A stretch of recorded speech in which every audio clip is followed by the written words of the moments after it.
You ready? Good afternoon, everyone. My name is James Donahue, and I'm the president of the Graduate Theological Union. And on behalf of the GTU, I want to welcome each of you here today for a very special day in the life of the GTU, and certainly a special day in the life of the Center for Theology and the Natural Sciences. Now, I know I'm somewhat biased in my outlook, but I truly believe that the GTU is a national and an international treasure in the world of theology and religion. As a center for graduate education, research, and teaching that is committed to belief that education for the future church, the churches, for the future academy, for the future world, indeed must be premised on the belief of the necessity of an ecumenical and interreligious and interdisciplinary context for study. And the GTU, for the past 45 years, I believe, has created a model for what that education looks like and how it will enter into the future and how it produces graduates that will take on the task of the future. The GTU is successful, it has been successful, because its component parts are successful and are distinguished. For the past 25 years, the Center for Theology and Natural Sciences has been one of the central reasons why the GTU has established a position of prominence in the theological, religious, and scientific landscape. This notion of interdisciplinarity that I mentioned is at the heart of the mission of the Center for Theology and Natural Sciences. Let me just quote material that you know very well. The mission of CTNS is to promote the creative mutual interaction between theology and science. At the heart of this mission is our belief that the discoveries of science should be an integral component of seminary education, both for the future ministers and priests who will lead our churches, for the future faculty who will lead our academic institutions, our divinity schools, our seminaries across the United States and indeed in the world. The quality of the research, the teaching, and I know many of you were here for the conference yesterday, and the public conversations of CTNS has taken the issues that are integral to the discourse of science and religion onto the world stage in ways that has never been done before by any other institution. CTNS has been integral to taking this onto the world stage. The success, which we celebrate today, 25 years, is in large measure the result of being focused on the right issues, the issues that are of central importance to the relationship between religion and science. It's also a result of the leadership that has made this success possible. To say that Bob Russell and the leadership that he's provided to CTNS has created this national treasure is no understatement. I can't tell you how proud I am when I travel throughout the world on behalf of the Graduate Theological Union, when I go to Beijing or to Hong Kong or to Japan or to South Korea, and I'm frequently met with hosts who say, "Oh, Bob Russell was here last week." And they are so not only knowledgeable, but appreciative of the work that the Center for Theology and Natural Sciences do, that you do, that all in this room do, and that the GTU does, because CTNS is such an integral part of the GTU. I am enormously appreciative and thankful for what CTNS has done and the way that it has been a leader. And Bob, I'm very grateful for everything you've done. I want to thank you publicly for your leadership. But at the same time, I realize it's everybody in this room. It's everybody, it's the graduates that we have had here at GTU. It's all of those who have been part of the work of CTNS that have really provided the leadership under Bob's direction. You have made all this possible with your tireless efforts, your commitments, your ongoing work, your ongoing research to the center. I am thankful, everyone at the GTU is thankful, for everyone here, for everyone associated with CTNS, for all that CTNS has done over its 25 years. We're here to celebrate a fabulous, fabulous story. And I am just very proud that we are all a part of this story. Thank you all for being here. And I want to introduce now one of my wonderful colleagues here at the GTU, the Academic Dean of the GTU, Arthur Holder. Thank you all for being here.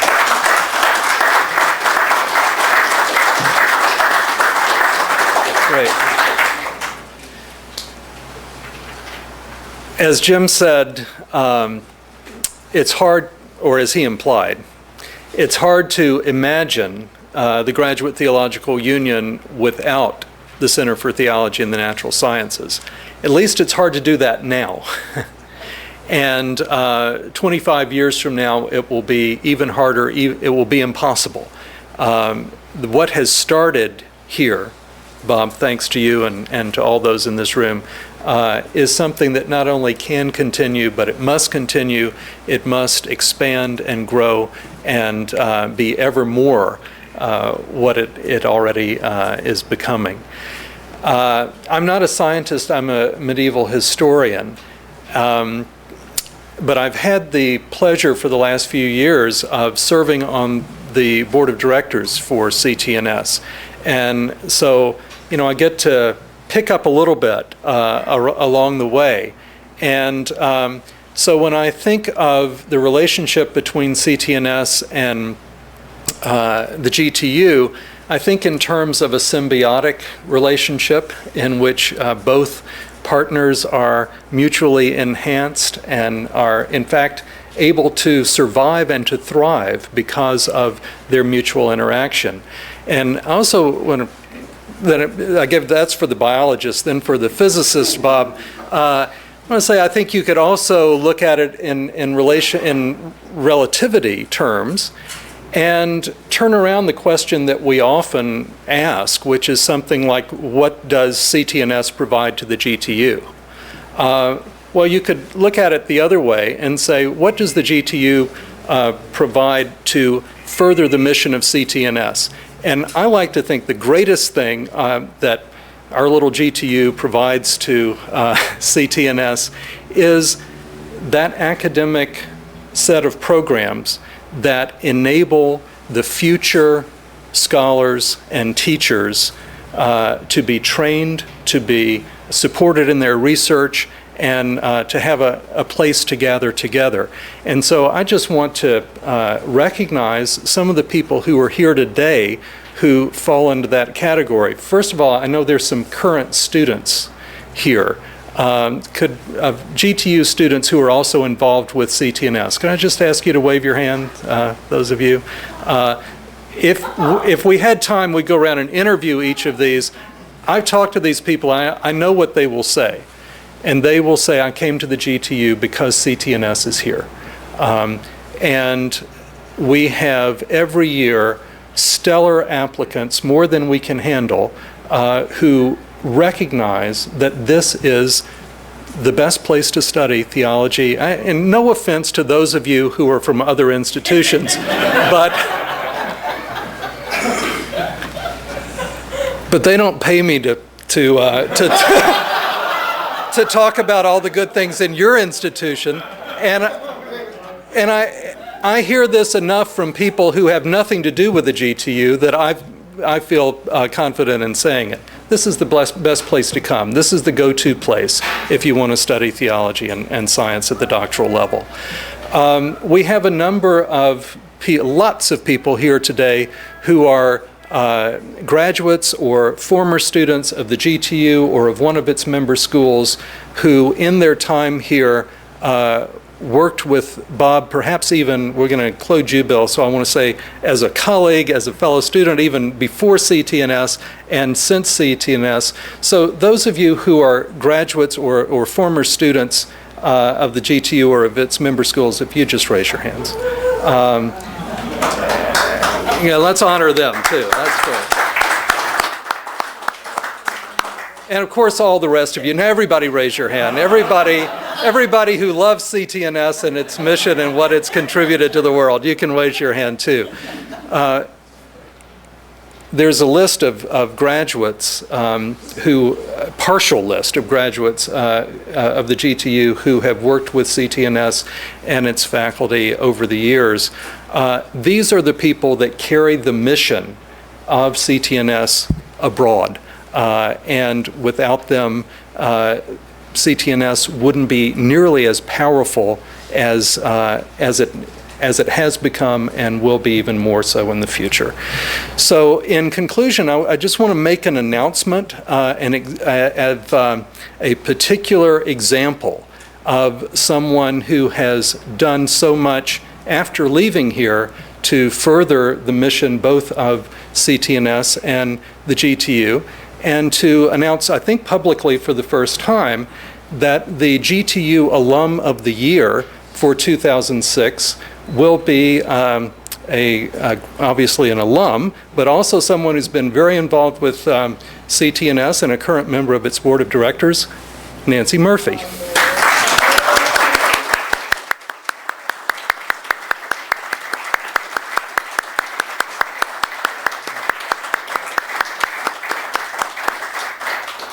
I said, I think it's just harmonic convergence that happened on the 25th anniversary of CTNS, but my prediction is it won't be 25 more years before another graduate of the GTU who's been part of CTNS will be our Alum of the Year. Perhaps some of you sitting out here, and we look forward to that as well. Now I think Bill Steger, as the chair of the board of directors, is going to take it from here. Bill?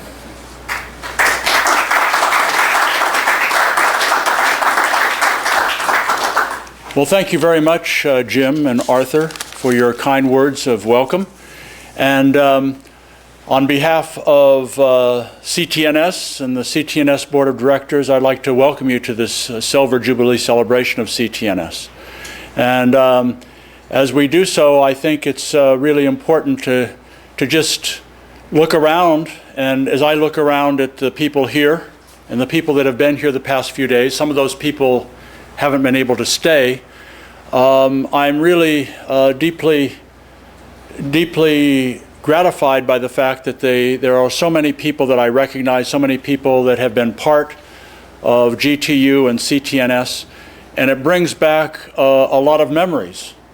And it also, as I look back, recognize that all these people, all of you, and the people that have been around us the last day and a half or so, are symbolic of all the tremendous contributions that have been made to CTNS, to GTU, in so many different capacities that have really enabled CTNS to become what it is.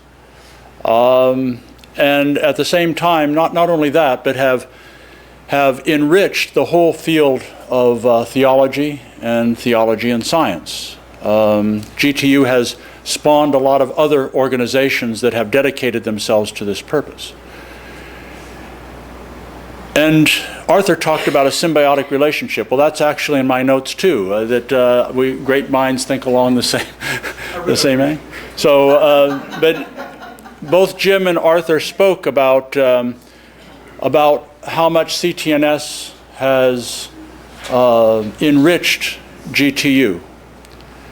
But it obviously works the other way around too, that GTU has provided a nourishing and supportive home for CTNS.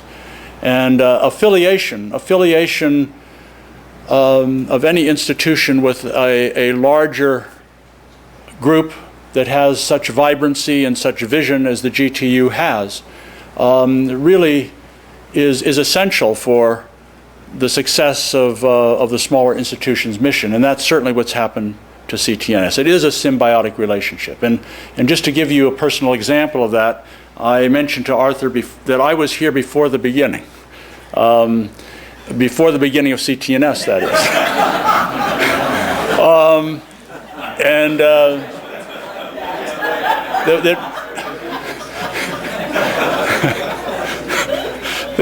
Bob and I and Charlotte, Bob and I and Charlotte were students together here at the GTU. I at JSTB, Charlotte and Bob at PSR, and we encountered one another in Andy Duffner's science and theology class. I think it was in 1970 or 71, somewhere around there. And we got to know one another, but interestingly enough, the book that was used was, of course, Ian Barber's Issues in Science and Religion for that course. And it was really that although we were both very interested in science and religion, it was that sort of atmosphere, those discussions, and the whole GTU context, the exciting interdisciplinary, ecumenical aspects of GTU, which really sort of nourished our vision. And the last thing I want to say, I think, is important as we commemorate 25 years of tremendous achievement, not only for CTNS, but for the science and religion field. It's important to say that when we celebrate a jubilee, when we celebrate an anniversary, we're not just looking backwards, right? We're looking backwards, but we're also looking to the present and looking forwards. That we find in the dynamism and in the cooperation, in all the harmonization that we have experienced, a new vision, and all those things spur us forward to other achievements, to the fulfillment of other hopes, and to carrying out in a deeper and fuller way the mission that we have begun so well.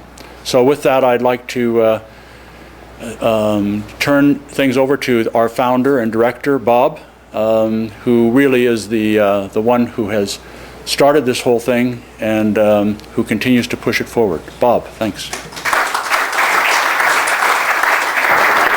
Thanks, Bill.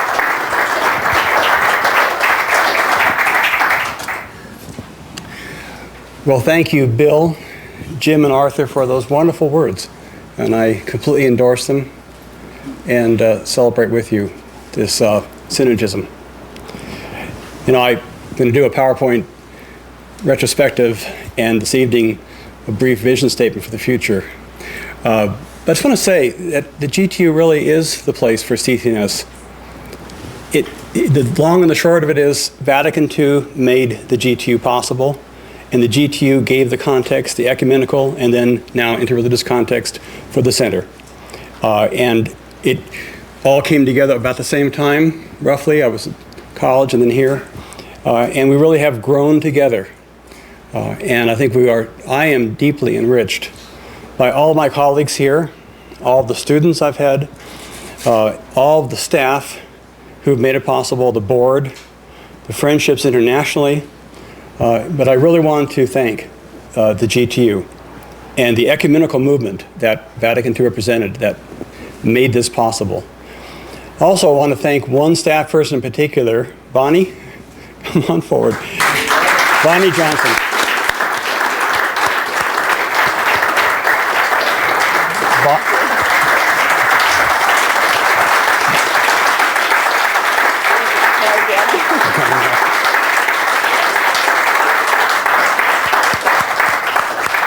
Bonnie, you've been with us the longest. You're the center of the center. You do everything at once. Bonnie has made this possible with all of our staff and help. Thank you, Bonnie. Thank you. You're fantastic. Thank you.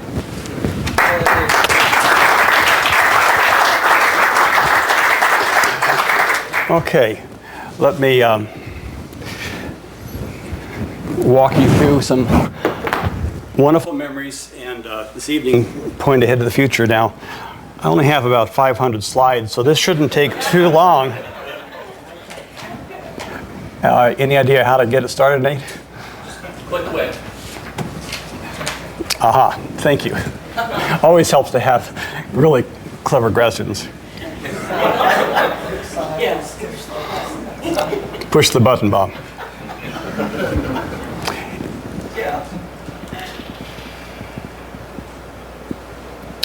Okay. So, folks asked me to say a few things about how we got this place going, about before the beginning, as Bill said, and then to try to summarize the program and some of the things we've been blessed to do. And I want to start with the word of apology. There's no way in the world in the following 5 hours, okay, 1 hour, I can be adequate, and I will omit a lot of things. I apologize for that, but at least let's get a flavor of what it's about, and maybe start a bit with who I am. So I grew up in LA, and thanks to Google, there's my house in Hancock Park. That's the swimming pool. There's family life. Our dog Cindy. I loved Hawaii and astronomy. Nature was central to my life and who I am. My dad died suddenly when I was 12. Maybe we should close the door. Yeah. Could you close the door? Thanks. Thank you. By the way, is it too bright over there? Can you see okay? Okay? A little bright? Yeah. Maybe just close those blinds a little bit would be great. Thanks. Perfect. Thank you. Okay, Mark, thanks. So Dad died suddenly when I was 12. And I asked my minister, will I see my dad in heaven? And his answer was, because of science, we don't believe in heaven any longer. So there you are. Went to Stanford, majored in physics, religion, and music. Actually had enough credits to get a major in all three. Enjoyed 6 months of Stanford in Italy. And, of course, experienced a growing crisis of faith, which led me to the Stanford Linear Accelerator, where I met this young, wonderful physicist, Andy Dufner, Jesuit, tremendous guy. And he said, oh, there's a new book out. This is 1966. This is just when it was published. I was a sophomore. It said, read Ian Barber, Issues in Science and Religion. In fact, unless I've forgotten, someplace. Probably left it at home. Yes, there it is. The original book. So there it is.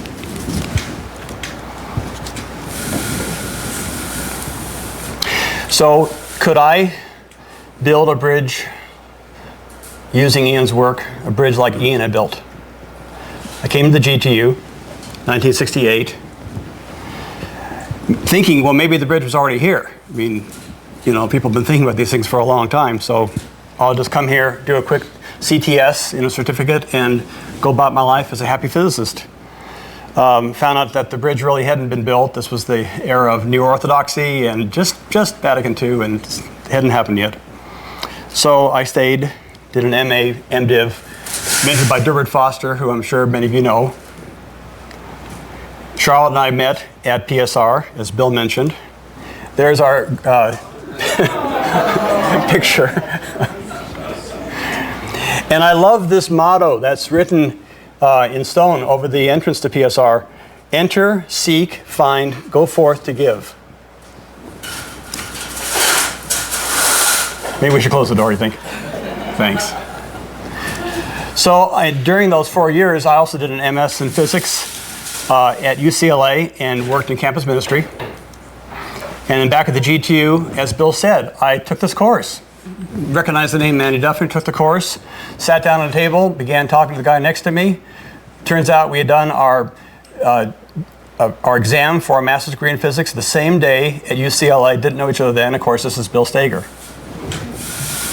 So becomes a lifetime friend. Bill and I were in each other's ordination. Bill read me my charge at my ordination. Charlotte and I met in Durwood's course on Tillich. We never quite finished reading Tillich. And we were married.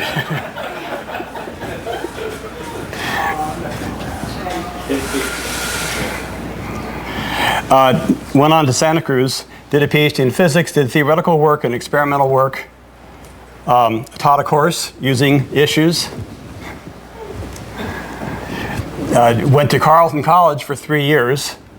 It was just a wonderful time. Again, in another life, it could have been just wonderful to stay there. It's a wonderful place. We truly enjoyed Carleton. I taught physics. I worked in the campus ministry. I was ordained to campus ministry. And I taught with Ian Barber. That's why I went there. The honest truth is to get to know Ian and to work with Ian. And I had the privilege of teaching with Ian Barber. And during his sabbatical, Ian, do you remember your book, Technology, Environment, Human Values, just came out. And I think I probably was the first person in the United States to teach this book. And you were gone at year 2 Research Triangle. Here's Carleton. It's an absolutely gorgeous place. There's the chapel where Ian, his entire career was there. His office was in the chapel. Amazingly, a motto for science and religion, isn't it? Our daughters were born in Santa Cruz, but there they are in their vegetable garden in Northfield. That's Christy on the right and Lisa on the left. So that's when I really began to say, look, what are we going to do? Am I going to continue in physics or what? And I really felt God's calling. I was compelled to leave physics, which was very hard, leave a career in physics, and to venture forth. So we brought out Durwood Foster as our best friend. He had married Charlotte and I, a dean of PSR, and Andy Duffin, the dean of JSTB, and spent 2 weeks together talking about, and let's really be objective, Ian was the wisdom for this. We all sort of gathered together and talked about, should there be a center? Or should I go off and do a second PhD or what? And should it be at the GTU or where? We spent 2 weeks. It was a wonderful 2 weeks. And there's our dog Lady in the right-hand side by Charlotte. It was amazing 2 weeks. And of course, the adventure began. We came back in the summer of '81 and located here 25 years ago. So as you heard, the mission is to promote the creative mutual interaction between theology and science. And its vision is bridges, the common idea we've had so long now. By science, we essentially focus on physics, cosmology, biology, genetics, as well as the neurosciences, cognitive sciences, environmental sciences, and math. In theology, it's primarily mainstream Christian philosophical and systematic theology with a growing interreligious dialogue. Done a lot of work with Buddhist Christian dialogue, new work with Muslim Christian dialogue. I really want to thank Carl and Bonnie. Carl has been absolutely instrumental to this program and is there every week and has amazingly come to all my classes and has been such a key advisor and resource for us and best friend. And the CTNS Board of Directors is the corporation, and their wisdom has guided it for 25 years. I'm extremely grateful for the time and energy and leadership. We've had 3 astonishing program directors. All of them were doctoral students here at the GTU. We've always hired internally at the GTU as much as possible, almost entirely. And I want to say gratitude to some of our key donors.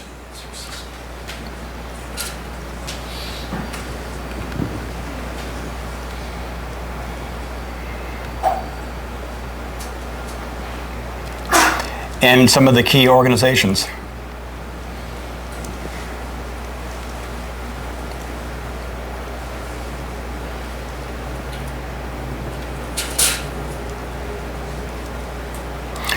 So let's spend a few minutes looking at the program over the past and see what we've been blessed to be able to accomplish.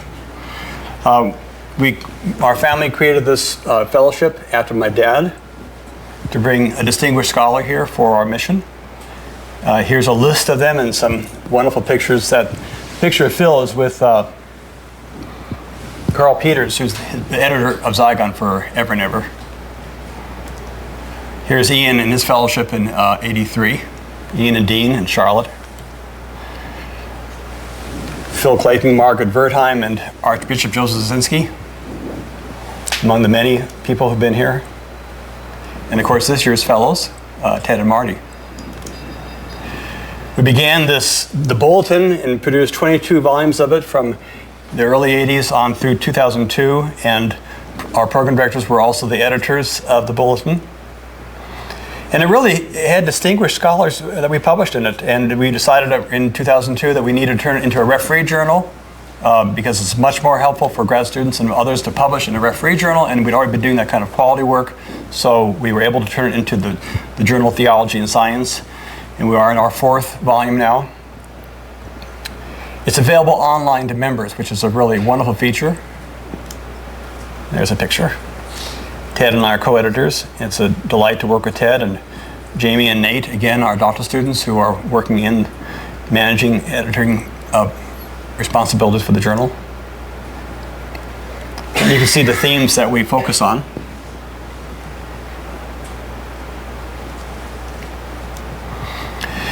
I am immensely grateful for a 15-year collaboration with the Vatican Observatory. And you can't apply for a job like this. This is God's grace. In many ways, it's because of the friendship with Bill, because Bill did his PhD with Martin Rees in accretion disks around stars and became the senior theorist at the Vatican Observatory, cosmologist. And in the mid-'80s, when John Paul II said, I want to do something about science and religion, Bill said, this is a great opportunity to work with the GTU and particularly with CTNS. It happened. Let me see if I can play a little something here.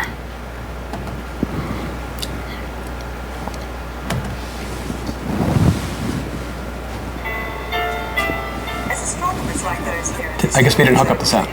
peer ever deeper into outer space, and as biologists peer deeper into the mysteries of evolution and genetics, scientists have been beginning to answer questions that were once in the domain of theologians.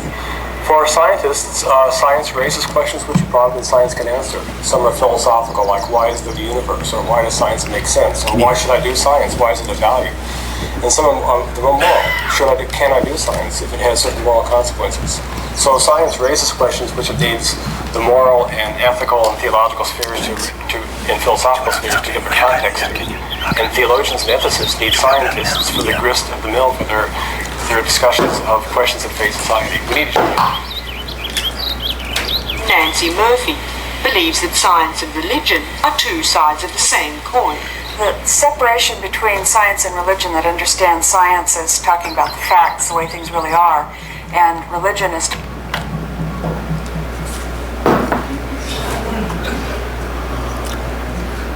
how do you distinguish between different views of the meaning of life? Isn't that purely subjective? Let's try it. And Start isn't again. one person I'm gonna start it again. on what it all means just as valid as don't mind. anyone else's? Yeah. And so it leads very easily to a sort of religious. As astronomers like those here at the Stewart Observatory, peer ever deeper into outer space, and as biologists peer deeper into the mysteries of evolution and genetics, scientists are beginning to answer questions that were once in the domain of theologians. For scientists, science raises questions which probably science can answer. Some are philosophical, like why is there the universe, or why does science make sense, or why should I do science, why is it of value? And some of them are moral. Can I do science if it has certain moral consequences?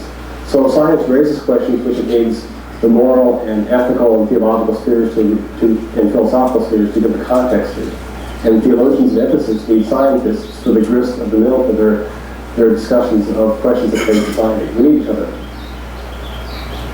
Nancy Murphy believes that science and religion are two sides of the same coin. The separation between science and religion that understands science as talking about facts, the way things really are, and religion is talking primarily about the meaning of life is problematic because, first of all, how do you distinguish between different views of the meaning of life? Isn't that purely subjective? And isn't one person's take on what it all means just as valid as anyone else's? And so it leads very easily to a sort of religious relativism. And also, it's difficult to say what the meaning means if it's not intimately connected with the way things really are. Today, the Roman Catholic Church continues a dialogue between science and a variety of religious faiths from around the world, with regular meetings at the Pontifical Academy of Sciences. The aim of this dialogue is to encourage open minds on all sides. Certainly truth is usually pretty complicated. And it puts people off. So they look for simple solutions in very simple, dogmatic sort of religion. And scientists do this with science too. I think it's a two-way thing. I mean, most of my colleagues are atheists. And they're atheists for reasons that I think are not very credible reasons for me, because they haven't thought through certain situations. Some of my colleagues are religious because they have a different sort of faith attitude for the world around them. May the Lord accept this sacrifice at our hands to the praise and glory of His name, for our good and the good of all His church. A scientific investigation, because God is reflected in the world in which He made, in some sense. My scientific investigation has always supported my belief in God in a very real sense. Blessed be God forever. But I have never come to know God, to see God, to believe in God through doing science. He's not the conclusion of some sort of process of my personal scientific investigation. As we've seen, science and religion are not necessarily in conflict, although there are those on both sides who want to deny the value of the other's views. Many of the people we've seen in this program happily embrace both religious faith and scientific reason. They don't see that they should give up either one. Since I started writing and talking about God, I've been attacked from both sides. Many of my scientific colleagues say, well, why don't you just get on with the science? Why contaminate it with all this God talk? On the other hand, there are people who are deeply religious in a rather traditional sense, who think that I'm heretical by saying that we don't need a special act of creation to bring the universe into being, or the origin of life and so on. And so it's a somewhat uncomfortable position. I actually receive quite a bit of hate mail, and this makes me very upset, because after all I'm trying to do is to say that I'm just a poor physicist trying to make sense of the world. As we look to the future, what will be the relationship between science and religion? Will bitter arguments like those over biological evolution continue to divide religious and scientific communities? Or can we as a society learn to accommodate both faith and reason? On that note, let us give the last word to Bob Russell, a man who received his PhD in physics the same day he was ordained as a minister in the United Church of Christ. Science really raises philosophical questions of a fundamental nature. Why is the universe contingent and understandable by mathematics and discoverable through experimental methods? And theology depends upon the notion of lived experience and text and tradition. There are three groups: the philosophers, the theologians, and the scientists, to get together. But also to get together realizing there's not a turf war. We're not trying to replace one with the other one or import solutions from one to the one. We're trying to learn from each other.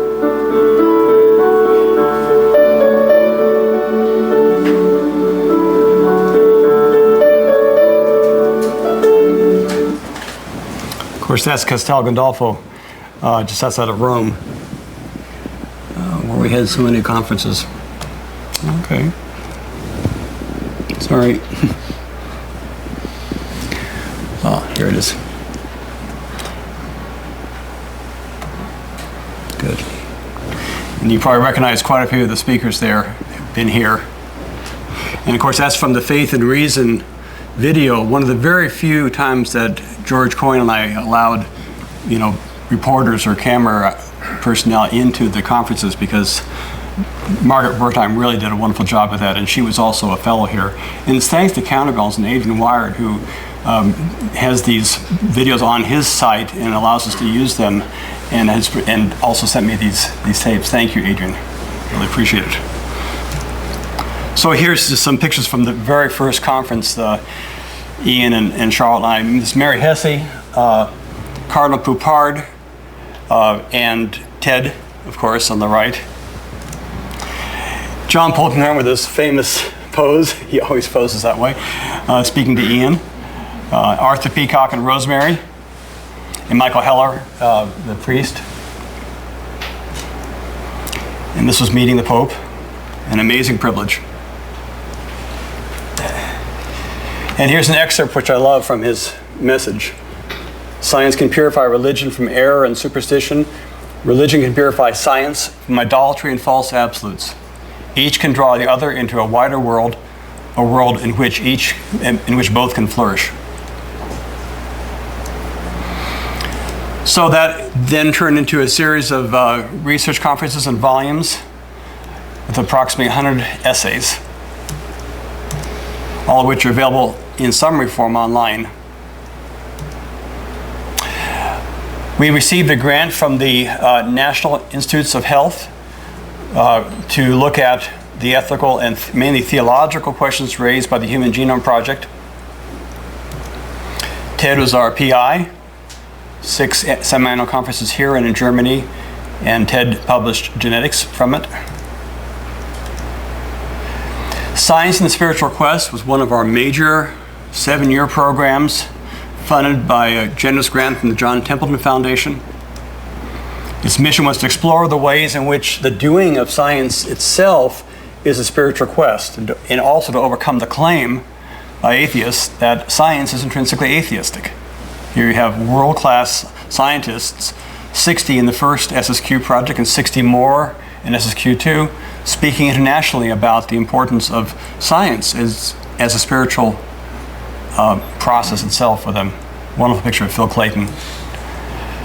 We made the cover of Newsweek magazine with our first conference. The Templeton Foundation estimates we made the most hits, as it were, of any program they funded that year, 54 million they calculated. Let's hear a word from Arthur Peacock.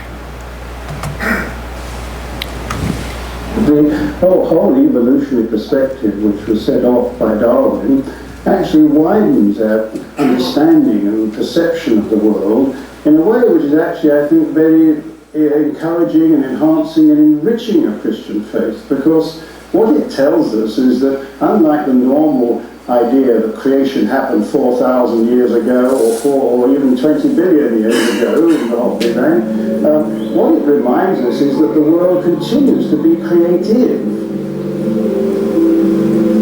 So that whatever we meant by God being creator, it wasn't something that God did once in the past, as it were, set off, wound up the clock, walked off and left it and then keep going. But it's something that's going on all the time, that God is continuously being creator, God is continuously creating.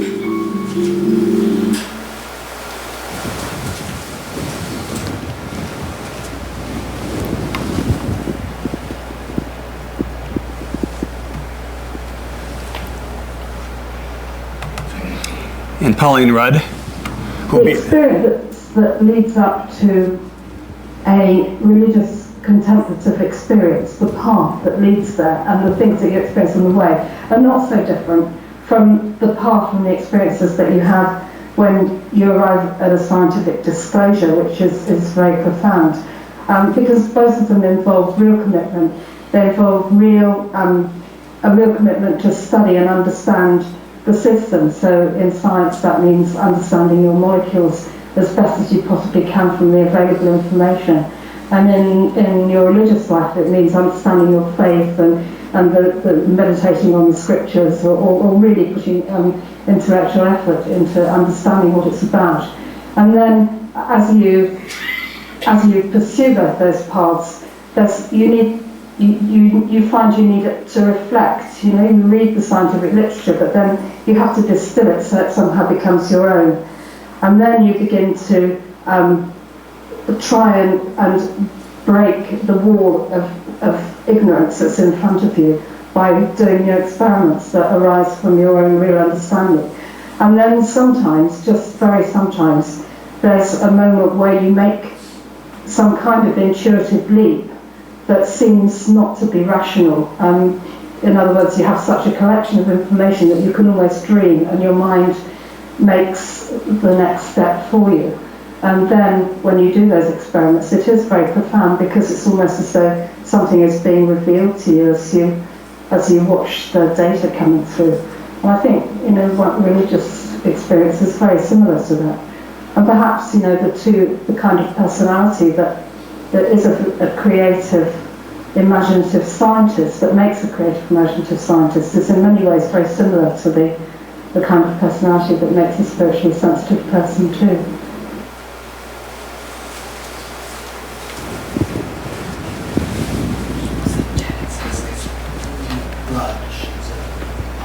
And Bruno Guidardoni, another SSQ scientist. The fundamental principle of Islamic tradition is what is called at-tawheed, that is the affirmation of the uniqueness of God. God is unique, but of course, he has many, many different names. He is beyond our grasp, but he is present in the world. He is simultaneously transcendent and immanent. And Jews, Christians, and Muslims fundamentally believe in the same God, in spite of the necessary diversity of our dogmas and rituals. And the diversity is necessary, and I read the Quran for that, to learn that. The diversity is necessary because the human beings are different one from each other. And you can see this piece of Islamic art that explains how the same central unity can have all these rays of the revelation in all the directions. And in some sense, God is present at every place of this drawing, of this piece of carved wood. So we share the same monotheism. I know that the word monotheism has been used as a tag by experts in the history of religion. But I would like to use, not to stop to words, basically on the top of our faith, we share the same monotheism because we share the same God.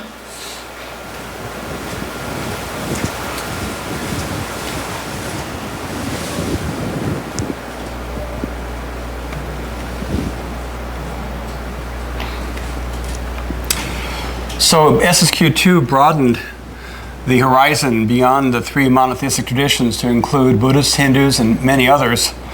And all in all, there were 17 conferences in 9 countries, and some of them are listed here. Publications. Oh, I'm sorry. Thank you. Any advice from my friends?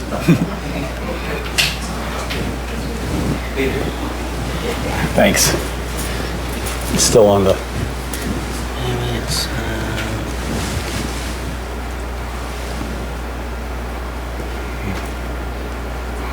Excellent. Thank you. Sorry about that. So you saw this one. Here we are. So there's an example of some of the countries, some of the cities, and publications.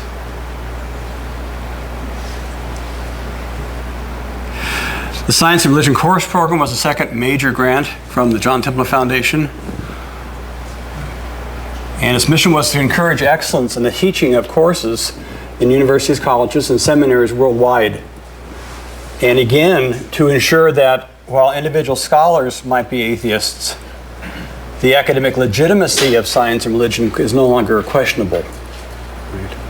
So Stephen Weinberg would go home from a debate, he'd open his course catalog, and there would be a course for credit in science and religion. So between SSQ and SRCP, I think we made these 2 major efforts to say to the international culture, there are distinguished scientists who are persons of faith against the claim that they couldn't be. And that the issues of science and religion are not only credible, you can get credit for them in the course. Okay? Yeah, and so those are 2 of our major strategies to get that message out. And here's Ted and Peter Hess, who did so much to make this happen. In all, approximately 50 people worked in this project. It was a huge project. Thank you, Ted.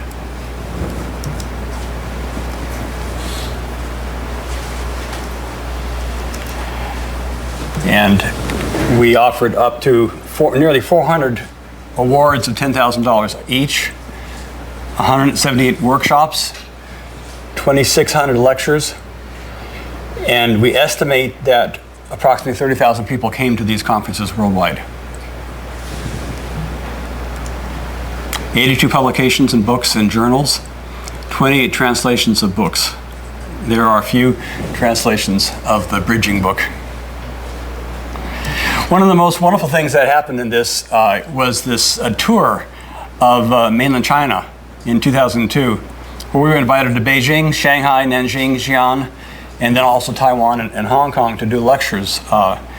Francisco Ayala, Ted and I lectured. Francisco won the National Science Award during that process, a very, very distinguished award. This is so much thanks to Fei Sing, Kong Fei Sing on the left of me, who translated for us, who organized the entire project. Took him 18 months to put this project together. And the reception by graduate students was really enormous. It was an amazing process. I'd love to tell you details about this. Here's Francisco and I on the Great Wall, the day he learned that he'd won the National Science Award. And then, you know, sort of coming back home, we are committed to public service, and that just includes so much stuff. I'm not going to do details, but just to point out that we've been involved really from the get-go in offering programs and people and ideas and support for the science and religion component at the American Academy of Religion as the professional organization for religious scholars, and at the AAAS, the American Association for the Advancement of Science, as the organization for scientists. So we've been very blessed to be able to be a part of the many organizations like Zygon, IRIS, and others that have made inroads here to both academic communities, the scientific community and the religious community, to say, you know, there are some solid resources and persons out there who are doing important scholarship, and if you want to raise these questions, you can. In fact, there now is a permanent job at the AAAS doing this. We've done monthly forums since the beginning. Nancy Murphy did the very first forum when she was a doctoral student here doing her second PhD. And we've also put on our website, thanks to Bonnie's work and Adrian's and others, 75 detailed course syllabi from the courses that won SRCP awards. We have paid for a translation of the Italian-based dictionary Encyclopedia of Religion and Science, and it's on our website. The Vatican series summaries are there. Media clips, thanks again to Counterbalance. Adrian personally videoed approximately 200 hours worth of videotapes of our conferences, and they're on the website. And all of this is available. It's free. I mean, it's just there. Because one of our goals is to take the resources we've been blessed to receive and make them available to as wide a public as you can. And with the astonishing possibilities of the media, this is just beginning what we can do. But it really has been an amazing process. And then just an example of the local outreach to local churches. Ted and I and Joan from Stanford are doing a 3-week series of the local, our own church, and just give you an example of what's going on. I want to say with the utmost gratitude that Ian Barber won the Templeman Prize in 1999 and has donated $1 million of the prize to the center, and you'll hear more about that tonight.